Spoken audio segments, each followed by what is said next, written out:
Hey there. So today we have another beer talk, and it's a quick update. So I recently reviewed a can of Smuttynose Scholl's Pale Ale, and I called it being oxidized. I think I guessed the can was somewhere like 3 to 5 months old. Emailed the brewery, bang. Sometimes it takes like, so first off, a lot of breweries just don't reply. B, it might take a week, half a week, who knows. The guy literally had to replied within like hours. It was absolutely ridiculous how fast he replied. Shout out to Trevor, who is VP of Operations, also certified Cicerone, so he knows his stuff. He shared with me the information about the beer, that they have had issues with their total package oxygen, which is sort of like a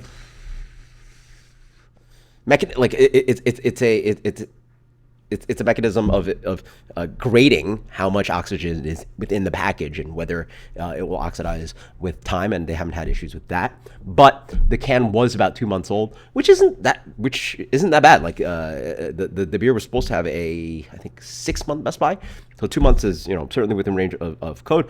But I don't know. It could have sat in the Florida heat. Very bad time for summer with canned beer. It could be sitting out at the distributor in the heat, and then especially like a darker beer like that, like as in the hoppy pale ale, there's a lot of crisp malts. Those malts can really accentuate oxidation and push forward oxidative reactions. And so that's, I mean, it sort of works out that, like, modern hopping beers are more lean. And actually, a lot of breweries have been doing that, pushing, getting crystal malt out of their hoppy beers. But then, like, the West Coast breweries have gone really pale on their beers, which is a whole different conversation.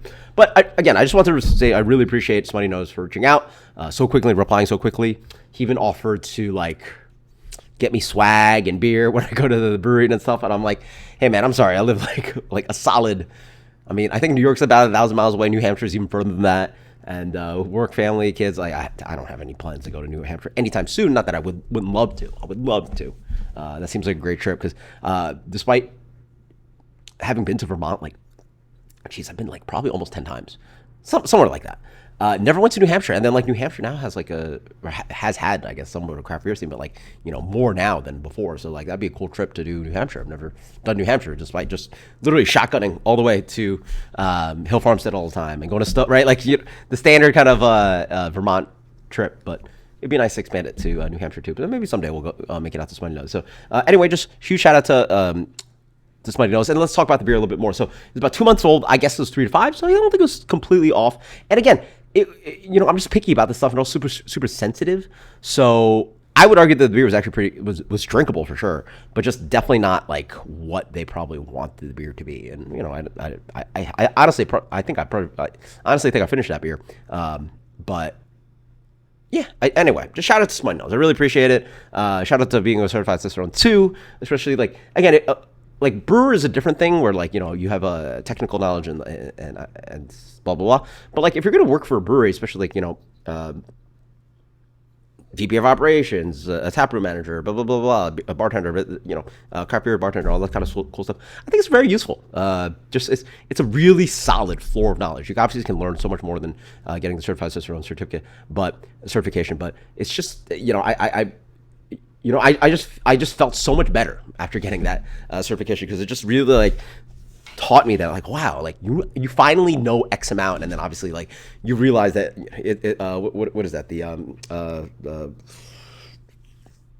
blah blah blah Dunning effect, whatever. Like you think you know so much, and then you learn more, and you're like, oh shoot, I really don't know anything. And that's a great feeling to have, in my opinion, especially when you're passionate about something and work in that industry. It's like oh wow, like there's so much more to learn. It's a really nice kind of like a driving force, and builds like aspirations and ambitions, and isn't one of the greatest things in life, like just like learning stuff and having that like light bulb click, and you're like, oh wow, like that's such a good feeling, at least in my mind. Once you lose that, I feel like you sort of like lose that in life. You sort of like lose a little spark and excitement and passion for things. But anyway, this is about Smuttynose. Cheers. Thank you, Smuttynose. Shout out to Trevor. Cheers later.